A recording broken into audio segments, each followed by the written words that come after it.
Hi, everybody. This is Michelle Hill, your legacy builder at Winning Proof, and I am here for another episode of Winning Proof Unscripted.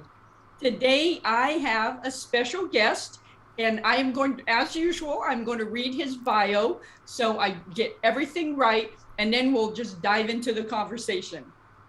So today, my guest is Dominique Brightmon, DTM, and he's an award-winning speaker and certified member of the John Maxwell Team. He's the best-selling author of Going North, Tips and Techniques to Advance Yourself, Stay the Course, the Elite Performer's 7 Secret Keys to Sustainable Happiness or Sustainable Success, and contributing author for Crappy to Happy, Sacred Stories of Transformational Joy. Dom hosts the Going North podcast, a top-rated self-help podcast that interviews authors from all over the world. His mantra is advance others to advance yourself. So, with all that said, welcome, Dom. Woohoo! How's it going, Michelle? Great to be in your presence with the mighty, marvelous Michelle right here. That's right, indeed. Oh, thank you. And I have to tell everybody, this is the first time Dom and I are actually meeting. I believe we connected via a podcast matching platform, and I saw his profile and I thought, yes, I need to talk to him. So that's why we're here, and I'm really thankful. So tell people a little bit about your background. Where do you hail from? What have you been doing? Oh, yeah, hail, that's right. All the way from the mighty sky, that's right. All from the mighty sky, that's right. Falling out of a Hershey's chocolate wrapper, y'all. That's where I hail from, that's right. I was messing with you. Actually, hail from the land of charm, crime, and crab cakes, known as Baltimore, Maryland, on the east coast of US of A. And actually native, to be honest. Been here my whole life. Did a little traveling in the continental states and have some family across the country and do that. But also, I'm really all about books. Life has been about books. Like with full-time librarian, be about books and the people, wrote and published books of my own, inspiring others to create and publish books of their own as well. So both Michelle and I are aligned with that, especially since this is YouTube, where I get to see some of her fabulous books on shelf, like that 10X rule book. Like, that's freaking amazing. So we have a couple reading titles aligned already, and just interviewing fellow authors across the globe too. So really, books, and more books. It's like your house is full of books and you can't fit another shelf in there. So it's like, you know what? Do I need a new coffee table or a new book? You know what? Let's buy a bunch of books and make that the coffee table. So yeah, I'm like the book guy is all about books. Like, who needs drugs when you have books, right? Absolutely, yes. And I made this bookshelf so it's expandable. I can add as many Home Depot crates as I want to and just expand it to the whole wall. So yes, I'm glad we read the same kind of books. 10X rule, Start with Why, all that. So tell me, Dom, what motivated you to become a John Maxwell trainer? Yeah, wow, solid question indeed. What actually inspired me was his powerful writings, because John himself likes to say that a lot of people meet his books before they meet him, the actual person. And when you meet the person and you read his materials, it's a perfect match. It's one of those rare occasions where if he's one of your heroes, then it's one of the good opportunities to meet your heroes. They say, don't meet your heroes. Well, if he's one of your heroes, you should meet him, because my goodness, guy is 75 now and still at his peak of his career. And to be honest, I feel like he's finally hitting his stride now, because he's like a role model for me. Because if he's at 75 delivering content the way he is now, then like me in my 30s, I'm like, I got something to look forward to, because I want folks to be saying the same about me. It's like, oh shoot, like Dom, he's in the 70s giving hot fire from the stage still. Like, my goodness, I thought he was good in his early 20s and 30s. Like, he's even better now. And his books really saved my life, because back in 2012, where we thought that the world was going to end in the US of A, where they made that movie called 2012, and all that really happened is that we just lost Twinkies for a month, I actually found personal development, and my first real author in personal development was John Maxwell. And his book, Thinking for a Change, led me to think for a change, because back then I would think a lot, but I wouldn't really think at a deeper level, more long term, and even at a daily level.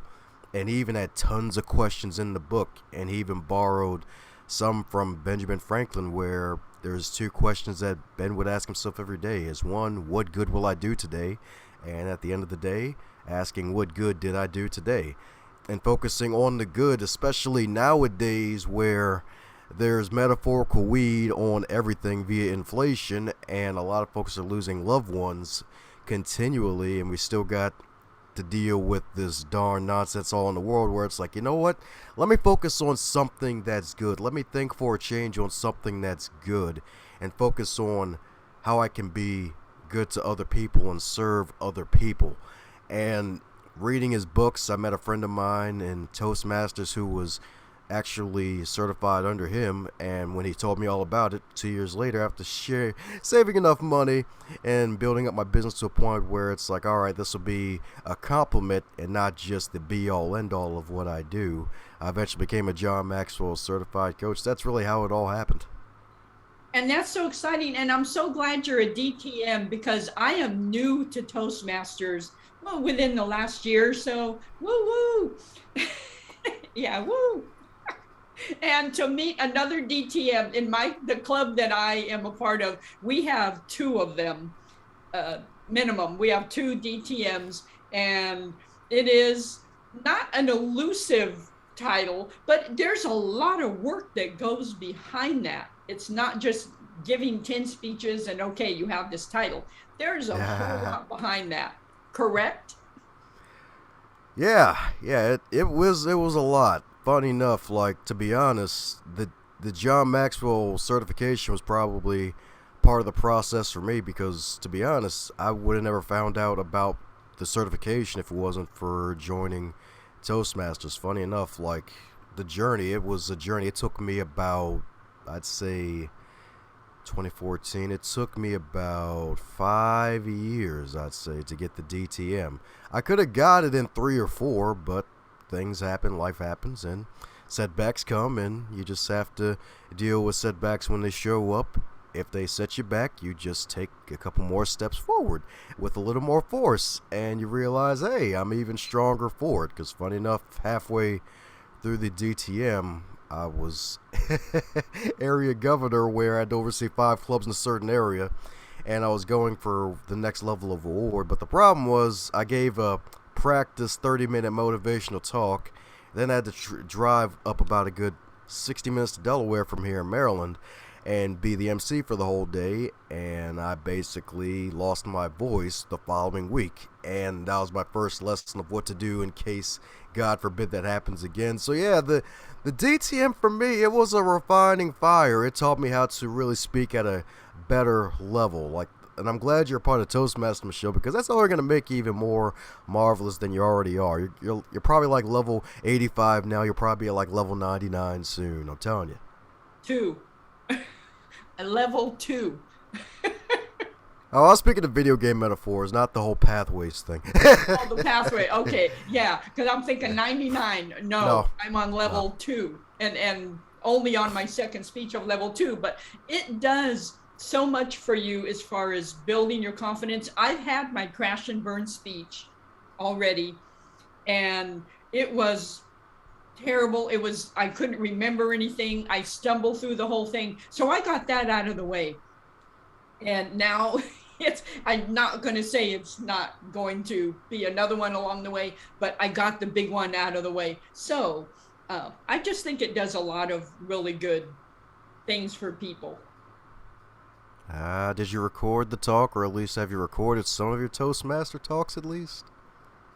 No. You need to. You get to laugh at yourself in 2 years. It'll be great. Like, that's what I did myself. Like, I was trash when I first started in Toastmasters, thinking I was good, and then I heard my old speeches, and I'm like, oh God, man, I sucked. Like, trust me, record your talks. You'll thank yourself later. You'll be like a giant, wonderful tree, giving positive shade to people in the future. You'll be so amazing. You'll thank yourself later. Yes, and I tried to do that my last speech, and then I'm a recovering note reader, And so it covered my notes. And so I quickly got out of the recording because I couldn't get my notes and I'm too note dependent. And that's what Toastmasters is teaching me a little bit at a time. And I love because it's such a supportive environment. You know, I love the sandwich method. It's not somebody telling you, you sucked at that speech. You just did horrible. Who are you? Why are you here? You're out. It's just, you know, it's not like that. They just, here's some good things. Here's some things you might want to think about next time, and then end up with good. I really like the structure. So I didn't mean to get off all on Toastmasters, but DTM, I really respect that. Hey, it's all good. Ain't nothing wrong with having a Toastmasters, aka bread warming conversation. It's our realm of expertise and interest right now. So hey, why not? Okay. Well, what I want to ask you about too is tell me about your books. Tell everybody about your books.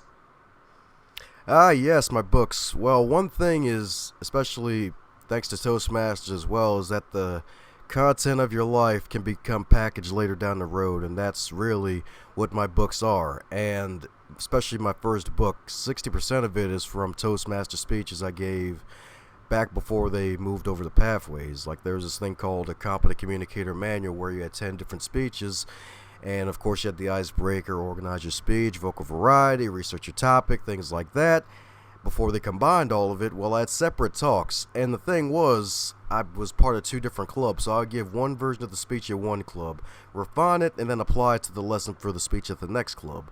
And on top of that, when I actually put my books together, I actually took the transcripts of them, or aka just basically rewrote them down after hearing them back again, because I did the whole audio record. I didn't do the video record for all of them.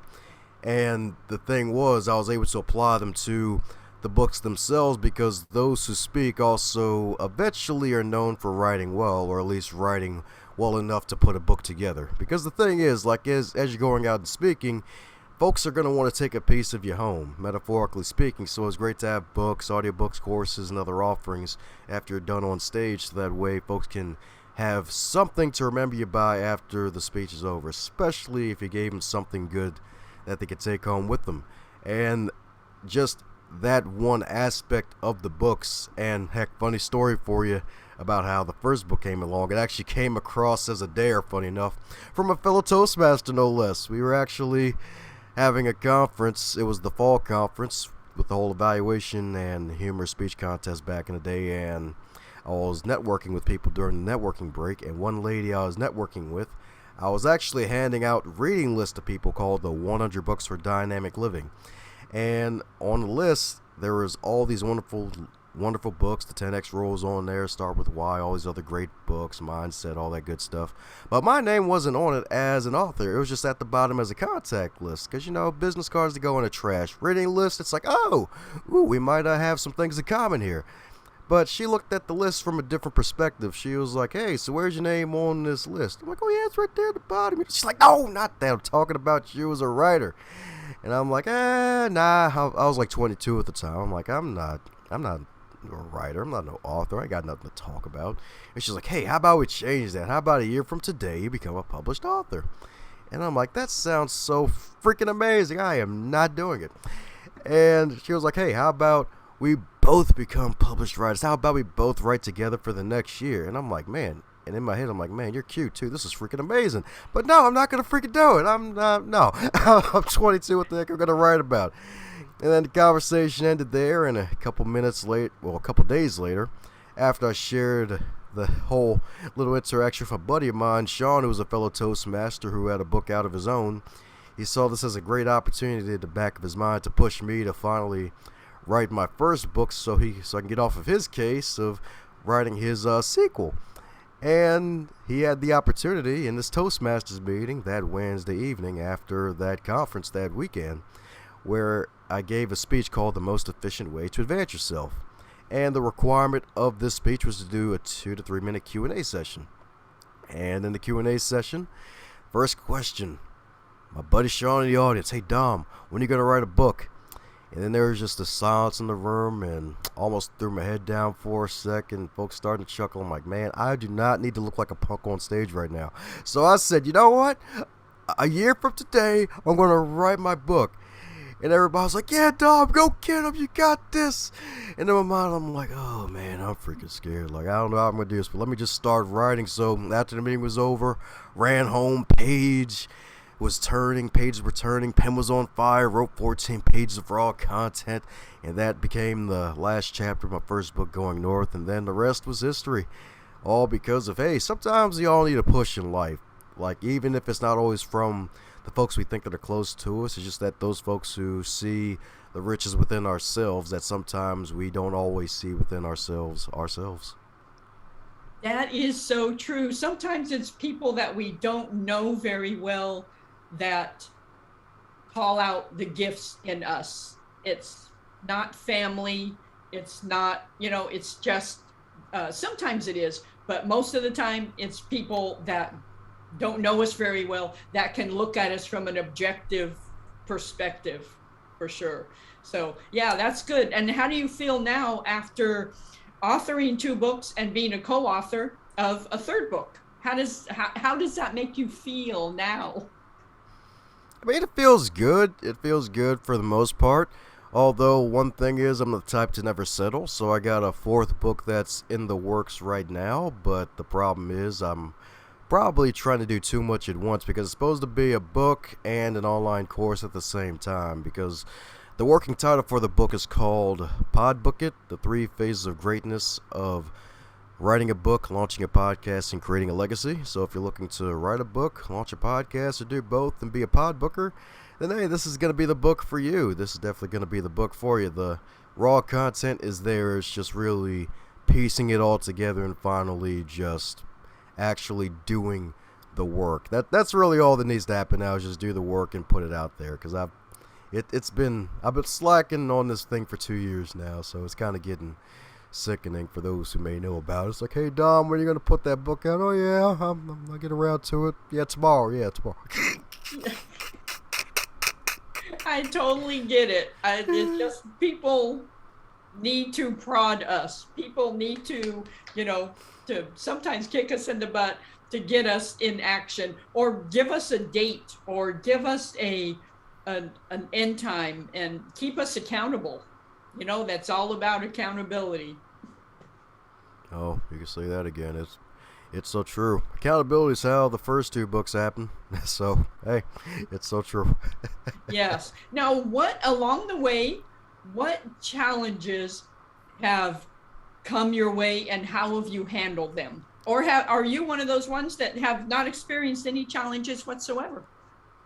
Oh, that's the beautiful thing. Millennial who was actually faced a challenge. One of them was actually having to stay up all night, even though I was born yesterday, metaphorically speaking, because both of my parents, they were senior citizens. I'm still blessed to have my mom alive, but my father himself, after my first book, Going North, was published, about 5 months after it was published, he passed away after a long battle with dementia because he caught it back in 2012. That was another reason why I discovered self-development, because that was the same year that my father we had to basically take away his license because he went out for a drive and couldn't really find him for 36 hours, and comes to find out, when they found him, he was driving on the wrong side of the road. And after that, I was like, alright, got to take away the license. And just seeing my dad just degrade for those years on end, it was definitely a painful process, but it was a learning process, because I actually learned more about my dad in those last 6 years on Earth than I did those other 20 some years that I was on Earth. Because the thing was, with him being more, having to watch him more often and having to handle more paperwork, I learned a bit more about what he exactly did during his time in the military, because he actually served in World War II as an 82nd Airborne paratrooper, and he had 2 combat jumps, and he was a decorated man. He even had 2 Bronze Service Stars for his service, and he had a lot of wonderful combat medals. And I didn't even know about that. I knew he was in the Airborne, I knew he was in the military, but I didn't know about everything, because his DD-214, that mess was almost buried somewhere in some junk somewhere. I'm not sure why, but it was just buried somewhere. And not only that, but also dealing with the anticipatory grief and then the grief afterwards. And of course, dealing with the darn weight gain that came from losing him, because got a little yo-yo swag growing up, was a fat kid, then later 10th grade year lost a bunch of weight after my friends changed. That classic saying of your 5 friends will show you your future. I had 5 friends who were skinny at the time. I eventually became the 5th skinny friend. After our friendships dispersed a bit, the little waistline expanded a bit.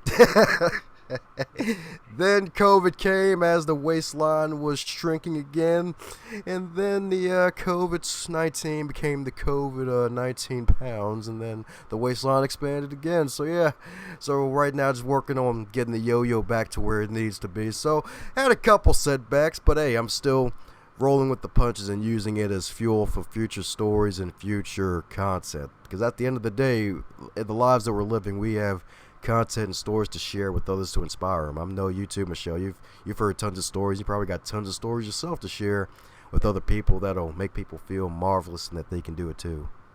Yes, yes. I'm one of those, if I can do it, anybody can. So yeah, and it's in our pain. A really good friend of mine says there's pain, there's purpose in pain. We've heard that a million times, but there really is. And sometimes our pain is meant to encourage someone else. It's meant to someone else just being dragged through the mud and feeling like they can't, go on, or whatever they're dealing with.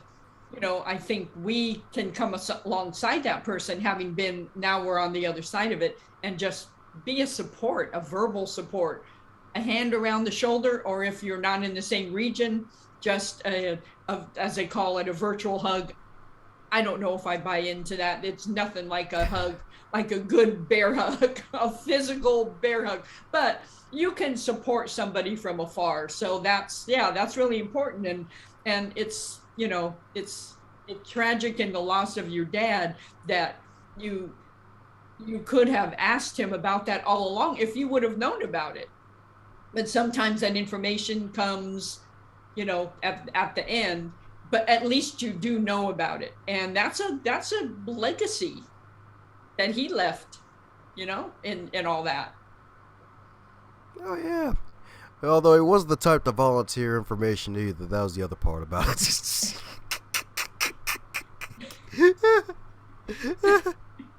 Well, when I saw your LinkedIn profile and I read it, part of your headline says that you help others create their own piece of immortality. What does that mean, and how do you do that? Good question. Well, the beautiful thing is, and even ties in a bit of what you mentioned earlier, how there's power in your pain, and how if I can do it, you can do it too. Because my first book, Going North, when a random millennial in the early 20s publishes a book, and then some folks 10, 20, 30 years your senior are like, hey, wait a second, he's still promoting his book? Like, the heck is he doing? I could do that.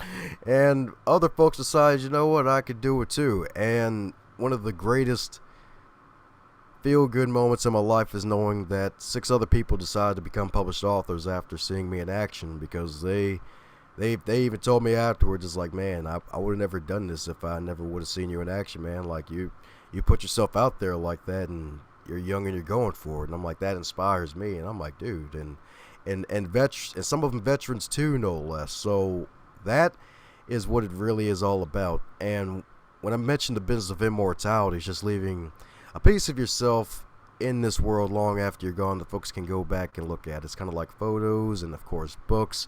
Some ways even planting a tree, and heck, even with your case, Michelle, you got some wonderful grandkids too. So, like, pieces of immortality, like parts of yourself that are in this world for folks to look at and be like, hey, you know what? There's some good lineage right there. And a book is a way to do that.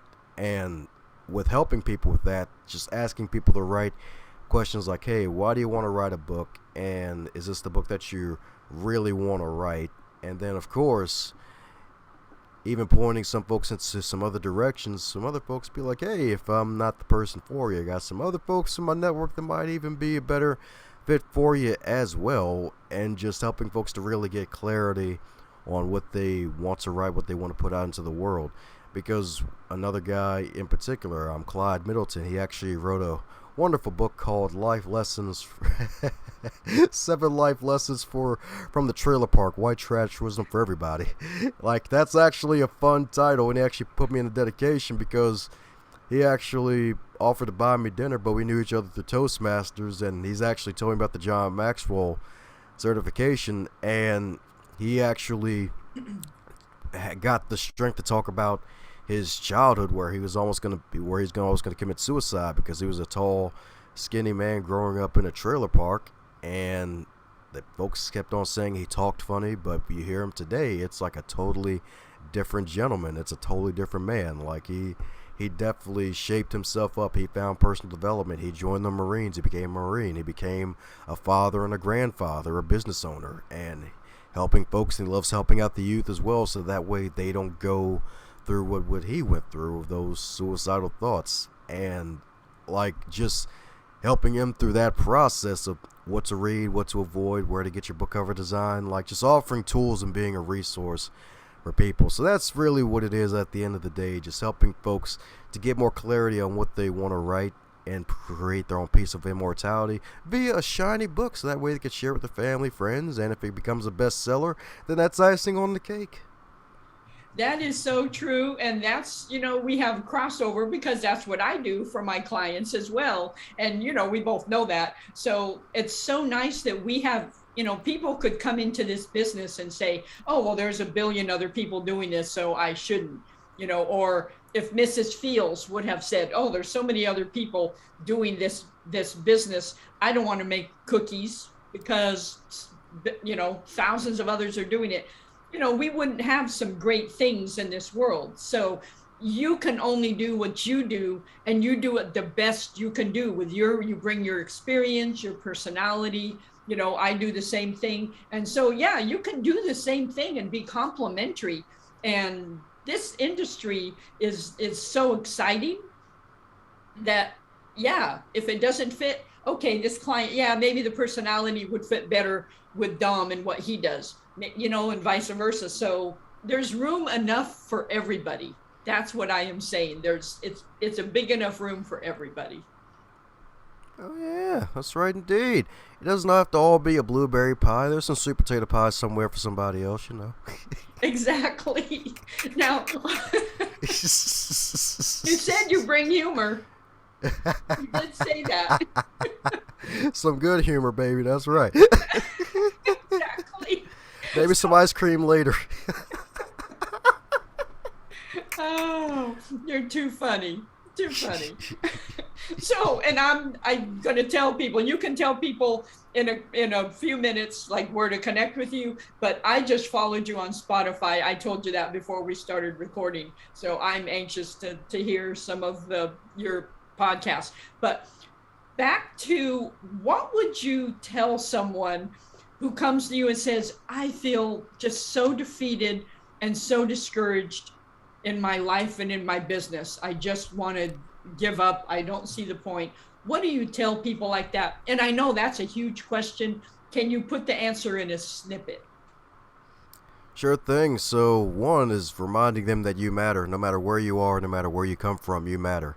And from the experiences I've heard from other people, like no matter where you come from, no matter what your skin color is, no matter where you were raised, how you were brought up, you matter, and you have a gift to the world to share. It may be hard to believe now, but we would rather hear your story now than attend your funeral later. So focusing on helping them, reminding them that they truly matter, and then help them to realize, hey, let's get them back to where they were in the beginning of what helped them to start where they were from the beginning. Because at the end of the day, if you're alive, you have value to share with the world. You are valuable already.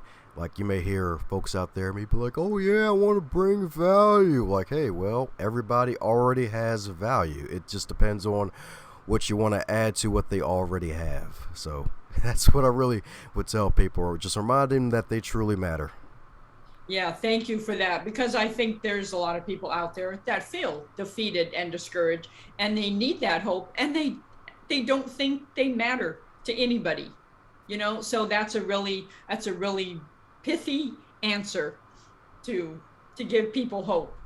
So before we wrap up, do you have any final nuggets, golden nuggets of wisdom you'd like to pass along? Any final golden nuggets? Well, I guess I have to say advance others to advance yourself. Definitely advance others to advance yourself. Like, I wouldn't be here having this conversation with the marvelous Michelle today if it wasn't all about helping others to advance in life and folks wanting to return the favor back to me. So offer a helping hand, and helping hands will come back to you. It's kind of like the whole karma thing. It's like, hey, like, there's bad karma, but there's also good karma. Is it going to come at the time you want it? Not always, but you're going to recognize it when it shows up. So always seek to advance others as you're advancing along in the process in this journey of life, and helping hands will come your way. They may even swarm your way, and you may not even be able to catch all of them at once. And absolutely. And any future, besides your book, what are your future plans like for the next, we'll say 5 years, if you don't want to project that long, 3 years, but what are your expansion plans, or your personal growth plans? Personal growth plans for the next 3 to 5 years, of course. Definitely want to get 2 to 3 more books out into the world, so I get closer to the big goal. So definitely kind of halfway there. I've contributed a little mini chapter to a multi-author book, so I guess in a way that already happened once I get this other book out, and more courses. And I'm looking to reach 1,000 episodes with the Going North podcast, and reaching over 1,000 authors across the globe, because that's been a stretch goal for me, because I don't know why that just popped up in my head a couple years ago. But the fact of the matter is, everybody and their mom, especially during the book boomer era that COVID brought on. That's the good thing about COVID. It brought about some folks who wanted to write their books finally. And my goodness, there's a lot of authors out there. And if I can interview at least 1,000 of them, that'll be my big gift contribution to the world. And then I'll move on from there. I'm not sure if I'm going to continue off the show after that, or do something else, but those are some things looking out for. Some more books, more podcast episodes, especially episode 1,000. Heck, maybe even do something with Michelle in the future. Maybe one of those virtual summits, hopefully, or heck, even a real life summit. Get one of those real hugs for some real energy exchanges, so we can really enjoy one another and really share the wealth that is fabulosity. So yeah, that's just a couple things that just pop out to me. Okay, well, that's exciting, and that's really exciting. Anything to do with books and helping people, and really that is advancing others, because once you get, like, what do I have to say? People, you have a story, and you share that story, and once you start thinking about it, especially when a skilled interviewer, and not everybody uses an interviewer, but when a skilled interviewer draws the stories out of you, and draws the stories within the stories, and how did you feel parts, and what were you thinking, and all that, that makes a really rich book. Oh yeah, that's right. Everybody will be Richie Rich then, right? Exactly. Now, my final question to you, how can people find you? How can they connect with you? Beautiful. So for those who are actually watching this on YouTube and you haven't been fully hypnotized by my background yet, it's on dombrightmon.com. That's DOMBRIGHTMON.com. And there's also a free gift for those who've listened to this wonderful chat with the mighty Michelle herself, called the 21 Lessons Learned from Podcasting. And it's a free ebook for those who want to start, grow, or manage a successful podcast. From our guys interviewed over 600 authors at the time of this recording. So definitely check it all out on dombrightmon.com. Subscribe to the newsletter for that free gift, and be on the lookout for more goodies that await in the future. And don't worry, I'm not going to spam your inbox. I like maybe send 1 or 2 emails a month, if that. Like, I hate spam myself, so don't worry. I love that. Yes, sometimes you sign up for an e-newsletter and whoosh, like 10 times a day, and it's unsubscribe, unsubscribe. Yeah, so I really appreciate that, and I will put all this in the notes, in the show notes. And can people reach you on social media? Are you on other channels that you want people to connect with you with? On. Of course, yeah. I'm on the Instagrams, the IGs, so feel free to slide to my DMs if you want. I'm on LinkedIn as well. I know me and the marvelous Michelle are on the marvelous LinkedIn, baby. That's what I'm talking about, dude. And yeah, so Facebook, the Twitters especially. Twitter's actually a good place for writers, so use the hashtag writers community. You'll find some folks who do writers lifts and whatnot, so that's always a good thing. So yeah, I'm on the social medias, most of them. I don't do TikTok. I don't feel like dancing for some nonsense. I draw the line there. I'm like, I barely keep up with my LinkedIn. Like, I'm sure Sec ain't gonna do no darn TikTok, so catch me out on those social medias. Yeah, I get that. I have to ask this because you're in your 30s. Do you do TikTok? No, no, I don't. Like, I'm an old soul in the Sonic Youth. I'm like, man, no, just stop. I haven't embraced it either. I just not in my future, I don't think. It's like, I know there's ways, but no. It's not for everybody, but if you could do it, go ahead and do it. Don't let me stop you. Like, do whatever, but me, I'm like, no. I'm good. I'm with you there. Yeah, I know. So, Dom, I just so appreciate you being on today and, just connecting with you on LinkedIn. And I look forward to, to having some more conversations. Woohoo! It'll be all the good tea and the crackers and the cookies. Maybe some ice cream and brownies too. The good brownies. All that. Yeah, all that. All the goodies. Well, I appreciate you. Thank you for being a guest today. And, for everybody, you already know who I am, but I am Michelle Hill, your legacy builder at Winning Proof. And you can find me on winningproof.com. And I'm on all the social media, LinkedIn, Twitter, Facebook, and Instagram somewhat. So that's where you can find me. And if you need a book, you can, just ask me and I will tell you how to get it done and connect you with my teammates and everything like that. So thank you for watching another episode of Winning Proof Unscripted.